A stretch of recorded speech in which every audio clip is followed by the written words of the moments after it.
Hello, ladies and gentlemen, and welcome to the first episode of Reel to Reel for 2020. Glad to be with you. I'm Alex Redding. And I'm Joe Bittner. Today, we are excited to be reviewing one of the first movies in theaters since the pandemic broke out. It's absolutely right, Joe. You know, there's no masking the fact that I've just been dying to get back into the theater, so let's go ahead and review the movie Tenet, which we're going to be taking a look at today, which has spread in popularity, so let's go ahead and give the trailer a look.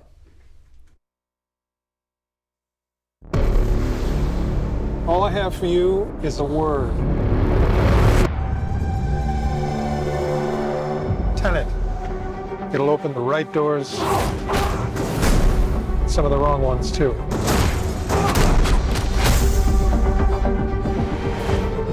Use it carefully.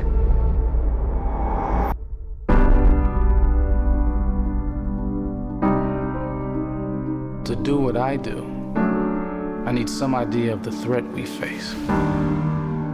As I understand it, we're trying to prevent World War III. I'm not saying Armageddon here. No. Something worse. I gather you have an interest in a certain Russian national. Why'd you bring me in? You really want to know? He can communicate with the future. Time travel. No. Inversion. Aim it and pull the trigger. You're not shooting the bullet, you're catching it.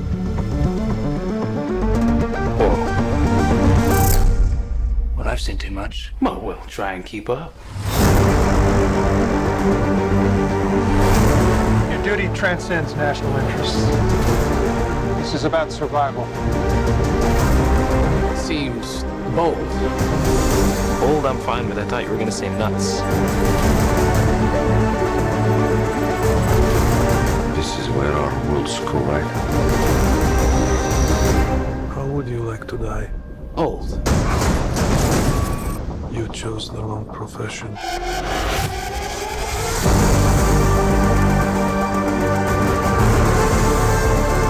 What'll happen here? Hasn't happened yet. There are people in the future who need us. Who need Tenet. We need to save them here and now. This reversing the flow of time. Doesn't us being here now mean it never happened? You want to crash a plane? But not from the air. That was so dramatic. Well, how big a plane? That part is a little dramatic.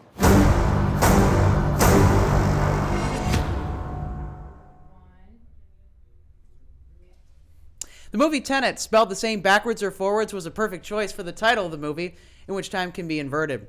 Directed by Christopher Nolan, also written by the famous Christopher Nolan, the movie will take you on a wild ride through a dystopian world that is plagued by international espionage and filled with contagious tension throughout the feature. Yeah, the unnamed protagonist, played by John David Washington, and his partner Neil, played by Robert Pattinson, are tasked with an undercover mission to stop the collapse of the space-time continuum, which is being caused by a device in the hands of a Russian arms-dealing oligarch named Andrei Sater, played by Kenneth Branagh. Though I must say, that plot takes a sweet time getting there. Movie completely opens on an unrelated note with a terrorist attack in Ukraine. It's barely related to the rest of the movie, as it pretty much never comes up again. With that said, however, the scene I think had some importance in the sense that it built a slight context about what the protagonist's line of work is and the situation he deals with. The scene I also thought demonstrated the need to establish the tension that would infectiously linger throughout the rest of the movie. Overall, I thought the plot of the movie was very well constructed, with the exception of two key factors. The first of which being that certain parts during the film were hard to keep track of because the scenes tended to mix reversed and forward action simultaneously. This made following the action be a little confusing as things went along. Second, because of these mixed moving scenes, you had to choose closely in which direction you were watching the action so you weren't all discombobulated. Yeah, so let's take a look behind the scenes and look at Christopher Nolan and how he does his live special effects. Here we go. This is my third film with Chris Nolan. You kind of realize when you read it, oh, how are we going to do this? Because he's going to want to do this for real. Chris is really great in that he wants it for real. He wants it in camera. He doesn't want to do CG. I haven't seen a green screen anywhere. We're doing everything in camera. Our method of visual effects is try and do everything without them.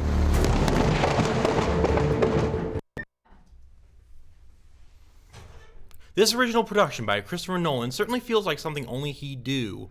And much like Inception or Interstellar, I'll definitely need to watch this movie again to get a better understanding of it, because almost everything has meaning later on. And as you mentioned earlier, Alex, there are entire scenes where the time is inverted. Yeah. I wonder how much they spent on doing those effects. And, by the way, speaking of which, with a budget of $225 million, Tenet is currently the most expensive original film that Nolan has ever produced.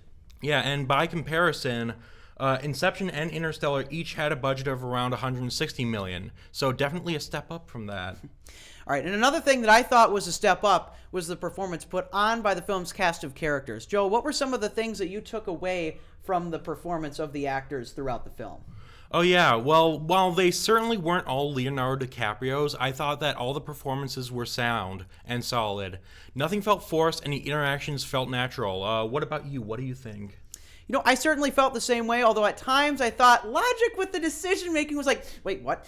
So, for instance, if the mission was to carry out a stealth operation, what was the point in crashing a freaking jumbo jet into a secure storage facility, only then to trigger alarms, internal defenses, alert heavily armed law enforcement? I mean, all this so you could just walk in and grab items of interest? What is this, Tom Clancy's Ghost Recon? Sounds like something that I'd do with my homies in GTA 5 or something that happens every 5 seconds during a Michael Bay movie. Wow, well, on that bombshell, we'll be right back after this short message. 3, 2, 1. With what's happening today with smartphones, everybody has the ability to shoot video. But not everybody has the ability to edit that video and communicate a thought and idea in a professional way with high production value. That's where we come in.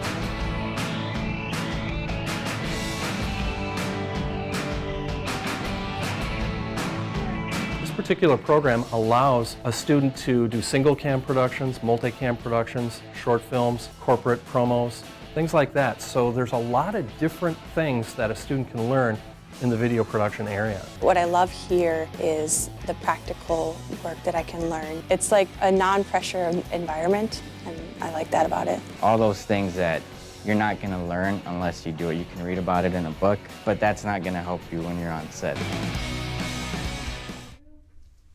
Welcome back to Reel to Reel. Throughout Christopher Nolan's career, he's become a master at staging live special effects in his movies. Who here saw how they made that flip scene in The Dark Knight? Oh yeah, they put like an truck. air piston underneath the truck, and yeah, that's how they did it, right? A lot of cameras too. Yep, well that was cool. Anyway, the feature film is certainly no exception, that being Tenet. Nolan's live effects habit with one of the scenes during the movie, if you remember, is where the protagonist and his associate try and infiltrate that aforementioned secure storage facility by crashing that Boeing 747 right into it, as mentioned earlier. Yeah, so speaking of The Dark Knight, wasn't the actor who was Alfred briefly in Tenet as well? Oh yeah, you mean Michael the Big Pain Caine. Well, to DC fans, he's well remembered in his role for Christopher Nolan's greatest blockbuster of all time, The Dark Knight, as we all know. After doing some digging around about Michael Caine, it appears that he not only shows up in what seems to be, every Nolan movie ever made, but other famous features as well. Caine has appeared in hit films such as Inception, Cars 2, Interstellar, and the Now You See Me movies. Oh, and by the way, not to forget, Nolan's Batman trilogy. Michael Caine is currently working on a few movies, including the new Now You See Me 3, which should debut sometime in the near future. Yeah, I'm really looking forward to that. So let's take another look at behind the scenes with John David Washington and how he does his own stunts for this movie. Let's watch. I really pulled from and dug into my athletic experience more than ever. The training was paramount. Nobody's ever thrown an inverted punch before, so how do you make that real life, He had incredibly complex fight sequences. We definitely pushed him to his limits. It was intense. That's what was so exciting. These moves we've never seen before. I mean, these stunt guys who've been around a long time, they were learning, which was the fun challenge of it all. Well, cinematography was pretty solid in this movie. It seemed to have a lot of Steadicam and handheld shots, and it was almost like a Jason Bourne movie. Those movies were epic, and most certainly, and you know, speaking of technical aspects, the audio throughout the movie was exceptionally master crafted. You know, its emphasis on low frequency sounds didn't just make the film feel more immersive, but it also made my seat in the theater rock and roll. It was quite the experience, I'll tell you that. Yeah, and I also really like the editing in this. Like, how do you do a battle scene in which time is both going forwards and backwards all simultaneously? Well, a lot of bother and toil in After Effects, I guess. But, all right, wrapping up our review for this new flicks, I'm going to give it 4 out of 5 reels. And I thought the film's special effects, sound design, lighting, and acting was all exceptional. The only thing in which I believe where the movie fell short on was where the inverted action scenes took place. This made it a challenge to follow, and for those of you who have ADHD, you're going to really need to pay attention or else you'll be tripping. But overall, it's a good watch, and, you know, I felt like its flaws were far outmatched by what the movie got right. And, you know, another well-done performance on the big screen, Joe. What about you? Yeah, all in all, I had a lot of fun watching this movie. Any flaws that it had feel almost like minor gripes in comparison to all that it does right. So as such, I'm also giving it 4 out of 5 reels. Well done. All right. Well, that just about does it for our first edition of Reel to Reel for 2020. If you'd like to catch up on past episodes or stay in the loop when we do go live, be sure to check us out on our Facebook page. Go to facebook.com/idvp.tv for more viewing entertainment. For our entire crew, I'm Joe Bittner. And I'm Alex Redding signing off for our first edition of Reel to Reel. Join us again at noon as we get to look at some words on a bathroom wall. See you next time.